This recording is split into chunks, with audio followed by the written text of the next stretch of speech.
मिथुन राशि वाले बंधुओं, आप सभी का बहुत बहुत स्वागत है मिथुन राशि भिंड यूट्यूब चैनल में। बंधुओं, आज का यह जो ज्योतिष का कार्यक्रम है, यह आपके लिए एक बहुत बड़ी चेतावनी लेकर आया है। ध्यान से सुनिए। आपको कुल देवता का श्राप लगा रही है। आपके पूजा घर में पड़ी यह एक बेहद अपशगुनी चीज। जी हाँ बंधुओं, आपको अब सावधान हो जाना है और जितनी जल्दी हो सके इस एक चीज को निकाल कर पूजा घर से बाहर फेंक देनी है, वरना आपकी जिंदगी में भयंकर अनर्थ घटनाएं होनी शुरू हो जाएंगी। और हम जानते हैं बंधुओं कि आप पहले से ही परेशान चल रहे हैं। अब यदि ऐसे में आपने अपने कुल देवता का भी श्राप कहीं ले लिया तो यह आपके लिए बहुत अनिष्टकारी हो जाएगा। आपका जीवन ही नरक में बदल जाएगा। ऐसी ऐसी घटनाएं आपके जीवन में घटित होने लगेंगी जिनके बारे में सोचकर भी आपकी आत्मा कांप उठेगी। भयंकर घाटा, दुर्घटना, अकाल मृत्यु और यहाँ तक कि भयंकर से भयंकर बीमारियां भी हो सकती हैं। और यदि इसका प्रभाव कम रहेगा तब इतना भयानक होगा कि आपके जीवन में धन संपत्ति की पूरी तरह से समाप्ति हो जाएगी। जो भी मेहनत आप कर रहे हैं उसका कोई फल आपको प्राप्त नहीं होगा। समाज में हर जगह आपकी छीछा लेदर होने लगेगी। कहने का मतलब यह है कि आपकी जिंदगी एक भयंकर दुःस्वप्न बनकर रह जाएगी। अब ऐसा क्यों होगा, इसे आप ध्यान से समझिए। जिस इंसान के ऊपर उसके कुल देवी या देवता की कृपा नहीं होती है, उस इंसान के जीवन में हर एक प्रकार की नकारात्मकता के लिए दरवाजा खुला होता है।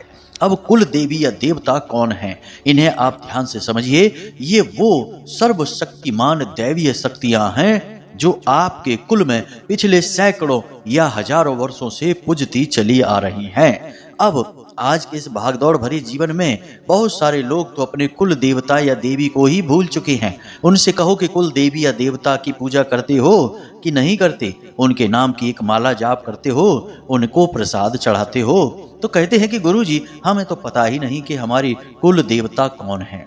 बड़ा ही आश्चर्य होता है जब वे इस बात को बड़े ही साधारण तरीके से कह देते हैं।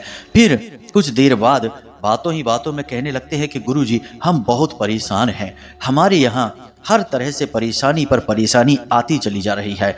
लाख कोशिशों के बाद भी घर में सुख और शांति नहीं रुक पा रही है। मेहनत बहुत कर रहे हैं परंतु कोई परिणाम ही नहीं निकलता है और काम धंधा व्यापार भी चौपट होता जा रहा है।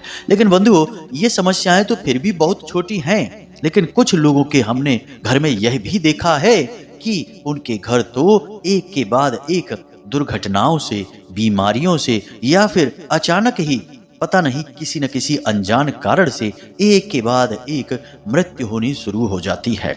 जी हाँ बंधुओं, इसका भी कारण यही होता है कि कुल देवता का सम्मान नहीं किया, उनके बारे में कभी खोज भी नहीं की, यदि भूल भी गए हैं तो पता लगाने के लिए कोई कोशिश ही नहीं की और ना ही उनका पूजन हो रहा है। अब आप खुद ही सोचिए कि जिन्हें लंबे समय तक पूजा गया हो, अचानक से उनकी पूजा पाठ बंद हो जाए तो क्या उनकी कृपा आपके ऊपर रहेगी? नहीं रहेगी। और जब आपके कुल के पालनहार, आपके घर के, आपकी जिंदगी के रखवाले ही आपके साथ नहीं हैं तो फिर आपका घर तो यूं ही खुला है। कोई भी नकारात्मक शक्ति, भूत प्रेत, तंत्र मंत्र या छोटी सी नजर भी आपके जीवन में भयंकर भूचाल लेकर आएगी। जी हाँ बंधुओं, तो आज का यह कार्यक्रम आपके लिए बेहद बेहद खास है बंधुओं। कारण इसका यह है कि आप में से बहुत सारे लोग हैं जिन्हें अपने कुल देवता के बारे में ही नहीं पता है। बहुत सारे ऐसे लोग हैं जो कुल देवता के बारे में जानते तो हैं लेकिन उनका पूजा पाठ साधारण विधि विधान से करने में लगे हुए हैं। नहीं, उनके पूजा पाठ के विधि विधान थोड़े अलग होते हैं। इसी के साथ साथ कुछ लोग पूजा पाठ भी कर रहे हैं अपने कुल देवी देवता का और समय समय पर उनके धाम पर भी चले जाते हैं उनके दर्शन करने के लिए, फिर भी उनके जीवन में भयंकर नकारात्मकताएं हैं।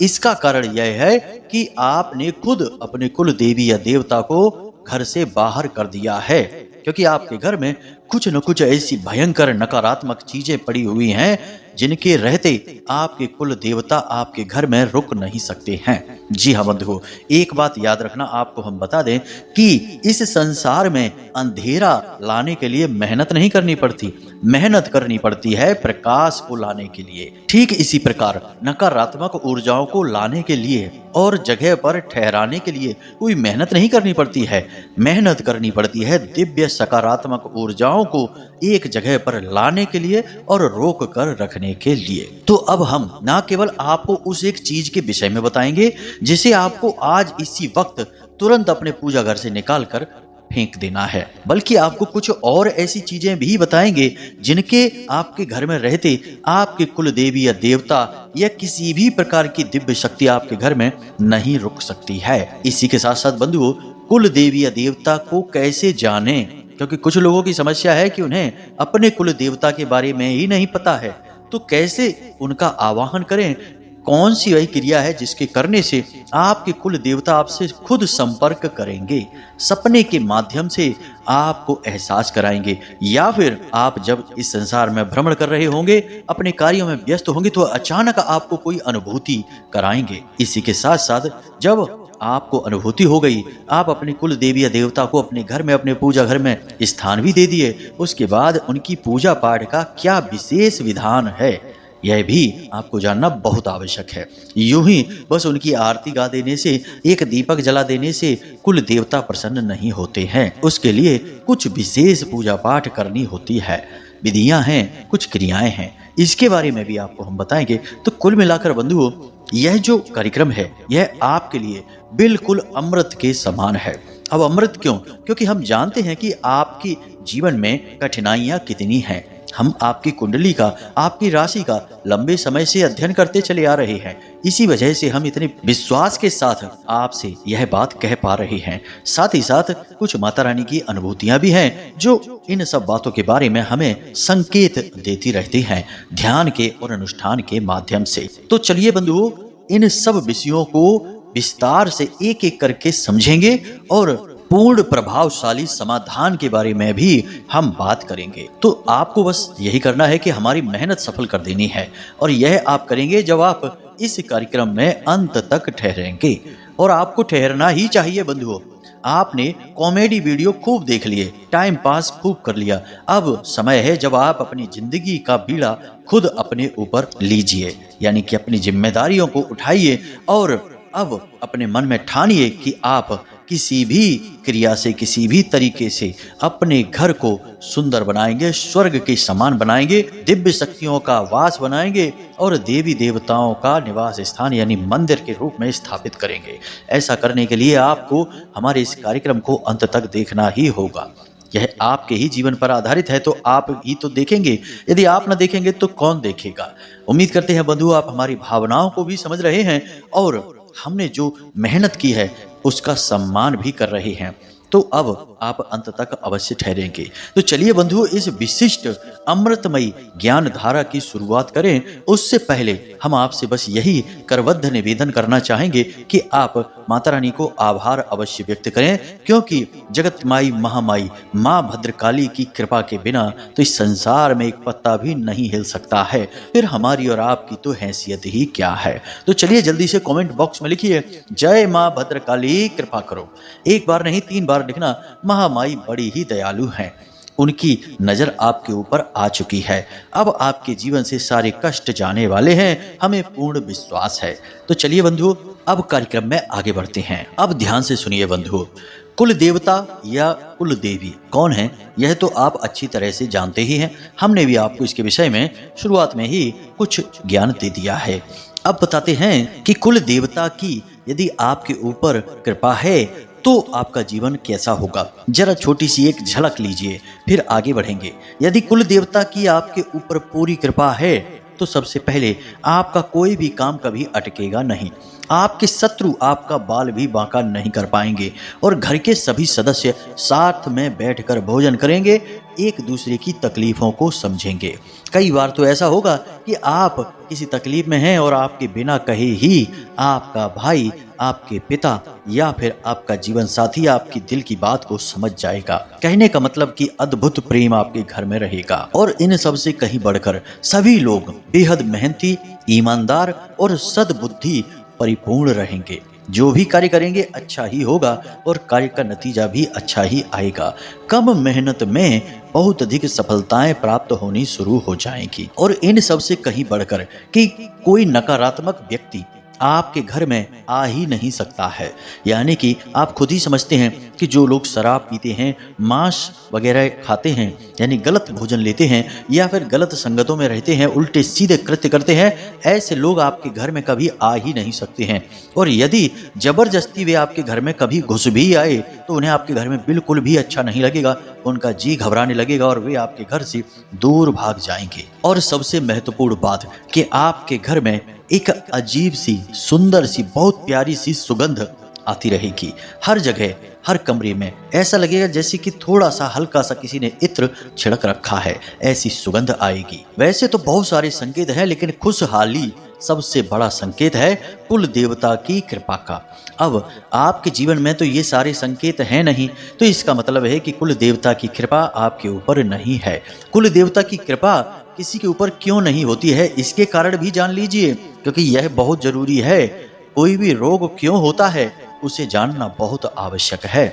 इससे सावधानी रखने में बहुत आसानी होती है। तो ध्यान से समझिए। पहली चीज कि कुल देवता की कृपा तब नहीं होती जब कुल देवता का पूजा पाठ घर में बंद हो जाता है। बहुत बार ऐसा होता है कि लोग ऐसी बातों को दकियानूसी बातें कहते हैं। कुछ बच्चे होते हैं, कुछ ऐसे अधकचरी बुद्धि वाले लोग होते हैं जो कहने लगते हैं कि हम इन पुरानी रूढ़िवादी मान्यताओं को नहीं मानते, हम नए जमाने के लोग हैं, तो हम ये उल्टी सीधी पूजा पाठ नहीं करते हैं, हम तो सीधे बस भगवान की पूजा करेंगे। और फिर कुलदेवी का तिरस्कार हो जाता है, उनका अपमान हो जाता है, उनकी पूजा पाठ नियम संयम के साथ नहीं होती है। धीरे धीरे लोग उन्हें भुला देते हैं, तो फिर उनकी कृपा भी आपके ऊपर से चली जाएगी। इसके साथ साथ ऐसा भी होता है कि कभी कभी घर का कोई एक सदस्य ऐसा होता है जो घर में ही गलत तरीके से कमा कर धन लाने लगता है। गलत तरीके से धन कमा कर लाएगा, किसी को लूट कर लाएगा, किसी के दिल को दुखा कर, सता कर, ठग कर धन लाएगा। ब्याज का पैसा, कमीशन बाजी का पैसा। अब थोड़ा बहुत कमीशन बाजी चल भी जाता है, लेकिन इतना कमीशन खा लिया कि सामने वाले का तो जेब ही लुट गया। तो ऐसी स्थिति में यह नकारात्मक धन हो जाता है। और सबसे महत्वपूर्ण बात कि घर में किसी प्रकार का अनैतिक कृत्य होने लगता है, यानी कि घर में ही व्यभिचार शुरू हो जाता है।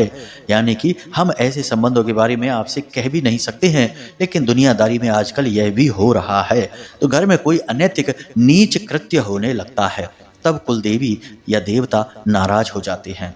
और इसी के साथ साथ जब घर में ही मांस पकने लगता है, जब शराब घर में लाकर रख दी जाती है और जब गलत तरीके से लाए गए जेवर, जमीन जायदाद के कागज या फिर संपत्ति इकट्ठी कर ली जाती है, इन सब स्थितियों में कुल देवता नाराज हो जाते हैं। अब देवता कहें या देवी कहें, एक ही बात है, उनकी कृपा आपके ऊपर से हट जाती है। जी हाँ बंधुओं, तो यहाँ तक आपने जान लिया कि कुल देवी या देवता नाराज क्यों हो जाते हैं। अब एक महत्वपूर्ण प्रश्न जो आपके मन में भी उठ रहा है, उसका जवाब देना अनिवार्य है कि क्या कुल देवता नाराज हो जाते हैं उसके बाद फिर कभी प्रसन्न नहीं होते हैं? एक बार उनकी कृपा जब आपके घर से और आपके ऊपर से हट जाती है तो वह कभी वापस नहीं आ सकती, यानी कि क्या उन्हें पुनः प्रसन्न नहीं किया जा सकता है? तो इसका जवाब है कि अवश्य ही उन्हें प्रसन्न किया जा सकता है। और सबसे बड़ी बात हम आपको बता दें कि कुल देवता आपसे नाराज नहीं होते हैं, आप पर अपना क्रोध नहीं बरसाते हैं, वे बस आपके घर को छोड़कर चले जाते हैं। देवी या देवता कभी किसी को कष्ट नहीं पहुंचाते बंधुओं। अब बस यदि उनका अपमान होगा या जगह उनके रहने के लायक नहीं रहेगी तो वे उस स्थान को छोड़कर चले जाते हैं। और जब देवी देवता उस स्थान को छोड़कर जाएंगे तो वह जगह खाली हो जाएगी, और खाली जगह में तो कोई ना कोई आ ही जाता है। कहा भी जाता है कि खाली दिमाग शैतान का घर होता है। तो हम तो खाली जगह की बात कर रहे हैं। जब दिमाग में शैतान आ सकता है तो फिर जब आपके घर में दिव्य शक्तियों की जगह खाली हो जाएगी तो फिर भूत प्रेत क्यों नहीं आएंगे। तो फिर जो आपके घर में भयंकर नकारात्मक भूचाल आता है वह उन नकारात्मक शक्तियों यानी भूत प्रेत और तंत्र मंत्र की वजह से आता है। अब आप समझे यहाँ पर सारी बातें। तो अब यदि आप थोड़ा प्रयास करें, सही वैदिक पद्धति से प्रयास करें, तो आपके कुल देवी या देवता पुनः आपके घर में आ जाएंगे और स्थापित हो जाएंगे। और जैसे ही वे आपके घर में आएंगे तो फिर से वह जो जगह है जो नकारात्मक शक्तियों ने भर दी थी वह जगह खाली हो जाएगी और उस जगह में दिव्य शक्तियां अपना स्थान ग्रहण कर लेंगी। लेकिन इसके लिए आपको अपने घर को पहले शुद्ध भी करना होगा। सीधी सी बात है कि किसी एक चीज को यदि आप कहीं रखना चाहते हैं तो पहले वहां पर जो रखी हुई चीज है उसे वहां से हटाना पड़ेगा। ये सारे नियम बहुत ही व्यवहारिक हैं। हम आपको बिल्कुल सरल भाषा में चीजें समझाते हैं। यदि हम वैदिक प्रमाणों के साथ और पौराणिक उल्लेखों को लेकर चलें तो बात बहुत ही क्लिष्ट हो जाएगी। और हमारे श्रीमद् भागवतम में भी ऐसा एक उल्लेख मिलता है कि वेदों की और पुराणों की भाषा को सीधे तौर पर समझ पाना इतना आसान नहीं है। इसके लिए वेदज्ञ होना पड़ता है।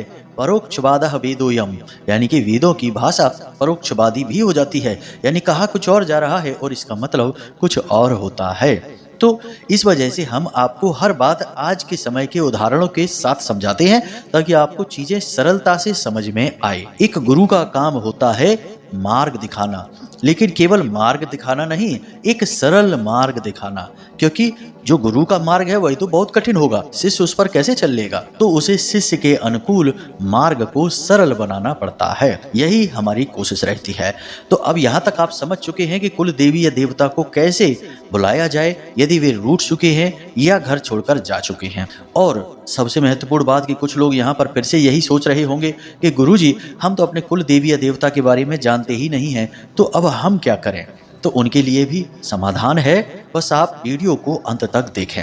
तो ध्यान से सुने। सबसे पहले जिन लोगों को अपने कुल देवी या देवता के बारे में ही पता नहीं है कि भैया कौन है हमारे कुल देवता, तो उनके लिए दो तरीके के समाधान बनते हैं। एक तो यह है कि आप लोग मेहनत करिए, अपने घर के बड़े बुजुर्गों के साथ अपने परिवार की पुरानी पुश्तैनी जमीन के पास जाइए और वहाँ पर आसपास जो आपके परिवार के पुराने जमाने के जो लोग रह रहे हैं उनसे जाकर चर्चा करिए, बड़े बुजुर्गों से चर्चा करिए और बात करिए। अगर उन्हें पता है तो वे आपको बता देंगे, और यदि नहीं पता है तो फिर इसका दूसरा समाधान है जिसमें कि आपके कुल देवता या देवी खुद आपके सपने में आकर या फिर आपको अनुभूतियों के माध्यम से अपने बारे में बताएंगे। अगर पहला उपाय आपका असफल हो जाता है तो फिर आपको यह दूसरा उपाय करना होगा जिसे हम आगे वीडियो के अंत में बताएंगे। अब हम यहाँ पर आपको बताते हैं कि कुल देवता आपके घर से यदि नाराज हो चुके हैं, जा चुके हैं, यानी अपना स्थान छोड़कर जा चुके हैं, तो उन्हें वापस कैसे बुलाया जाए। अब यहाँ पर एक प्रश्न यह भी उठता है, कुछ लोग सोच रहे होंगे कि गुरुजी आपने तो कहा था कि पूजा घर में पड़ी हुई यह एक अपशगुनी चीज, इसे और आप अभी उसके बारे में तो कुछ बता ही नहीं रहे हैं। तो ध्यान से सुनिए, हम उसके विषय में भी आपको बता देते हैं। वैसे तो हमने आपको इसके विषय में बहुत सारी चीजें पहले ही अभी बता ही दी हैं, लेकिन एक खास चीज है जो आपके पूजा घर में है और उसकी वजह से आपके कुल देवता नाराज होकर आपके घर को छोड़कर जा चुके हैं। वह चीज क्या है तो ध्यान से सुनिए। वह चीज है निर्माल्य। जी हाँ बंधु, निर्माल्य क्या होता है अब आप खुद ही समझिए कि मानकर चलिए कि आपने एक जोड़ी कपड़े पहने हैं और उन्हीं कपड़ों को आपने शाम के समय उतार कर बगल में कहीं रख दिया और दूसरे कपड़े पहन लिए अगले दिन। फिर उसके बाद अगले दिन आपने फिर से दूसरे कपड़े उतार कर बगल में कहीं रख दिए अपने ही कमरे में और तीसरे कपड़े पहन लिए। इस प्रकार आपने 8-10 जोड़ी कपड़े बदल लिए, लेकिन पुराने कपड़ों का ढेर आपके कमरे में लगा हुआ है। और जब वह ढेर लगा हुआ है तो सीधी सी बात है कि उसमें कीड़े मकोड़े भी पनपेंगे और वे पसीने से तरबतर या गंदे मैले कुचैले कपड़े हैं तो उनमें गंदगी भी पनपेगी और वहां से धीरे धीरे बदबूएं भी आनी शुरू हो जाएंगी। कहने का मतलब यह है कि वे हैं तो आपके ही कपड़े, आपके ही प्रयोग किए हुए, लेकिन लंबे समय तक यदि वहीं पड़े रहेंगे तो फिर वे आपके पहनने तो दूर आपके छूने के योग्य भी नहीं बचेंगे। यही है निर्माल्य। इसी प्रकार देवी देवताओं का भी निर्माल्य होता है। अब देवी देवताओं का निर्माल्य क्या है? आपने भगवान को बड़े प्रेम से पुष्प चढ़ाए हैं और पुष्प आपने चढ़ने के बाद पहले तो आपने 1-2 दिन तक पुष्प भगवान की अलमारी में ही पड़े छोड़ दिए। उसके बाद आपने उन्हें उठाकर पूजा घर में ही एक बड़ी कटोरी में या एक बड़ी सी टोकरी में या फिर एक डस्टबिन में रख दिए और आपने सोचा कि अब 5-6 दिन के पुष्प इकट्ठे हो जाएं, उसके बाद इन्हें कहीं व्यवस्थित तौर पर रखेंगे या कुछ इनका इंतजाम करेंगे, तब तक वे पूजा घर में ही पड़े हैं। इसी प्रकार अगरबत्ती से निकलने वाला जो पैकेट है वो भी आपने उसी में डाल दिया। इसी प्रकार जो बत्ती आपने जलाई हैं उनमें बची हुई जो बातियां हैं, यानी कि जो रुई की बाती हैं बची हुई जो जल नहीं पाई हैं, उन्हें भी आपने उसी में डाल दिया। तो अब यह जो कचरे का ढेर बन रहा है यह बेशक भगवान से ही जुड़ा हुआ है, उन्हीं पर अर्पित की गई सामग्री है, लेकिन अब यह उनका निर्माल्य है। तो अब यदि आपके पूजा घर में भी ऐसा निर्माल्य इकट्ठा है तो इसे आप तुरंत उठाकर बाहर कर दीजिए, फेंकिए मत।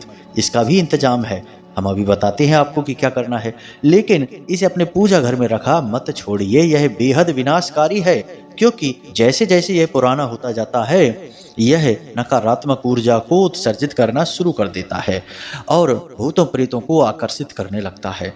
अब भगवान के मंदिर में भी भूत प्रेत आ सकते हैं, क्योंकि भूत प्रेत भी भगवान के ही हैं। आपने देखा है ना कि भोले बाबा के साथ, यानी कि जो देवों के देव महादेव हैं, उनके साथ हर एक ऊर्जा रहती है, भूतों की, राक्षसों की, देवताओं की। तो फिर आप यह मत समझना कि जो भूत प्रेत हैं वो भगवान के दुश्मन हैं, भगवान उनको देखते ही मार डालते हैं।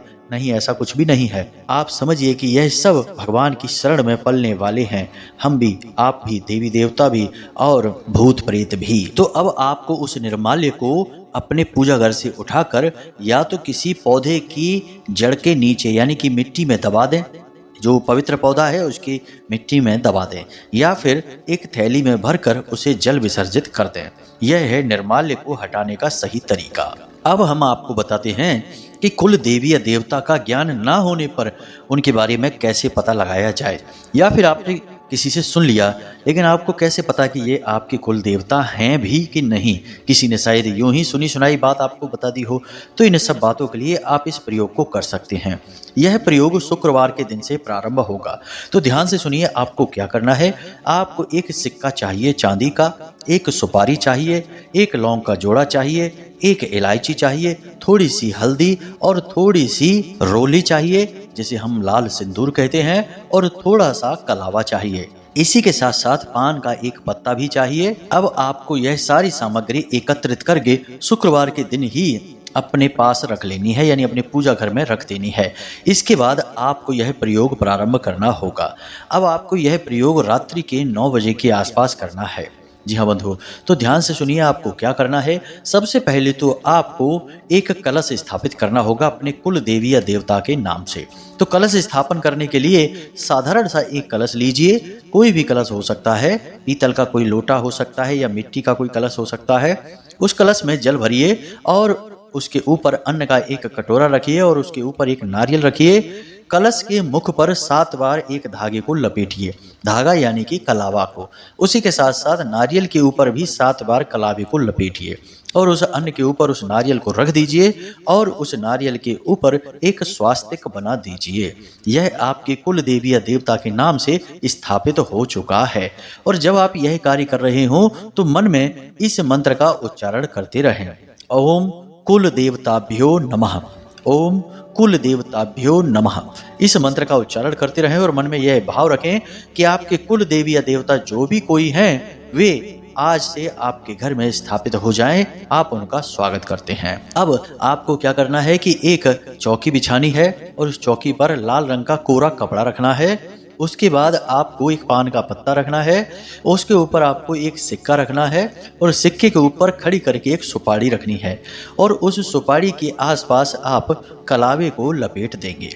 अब आपको क्या करना है, प्रसाद और पुष्प वगैरह तो आप रखेंगे ही, लाल रंग का पुष्प रखना है आपको।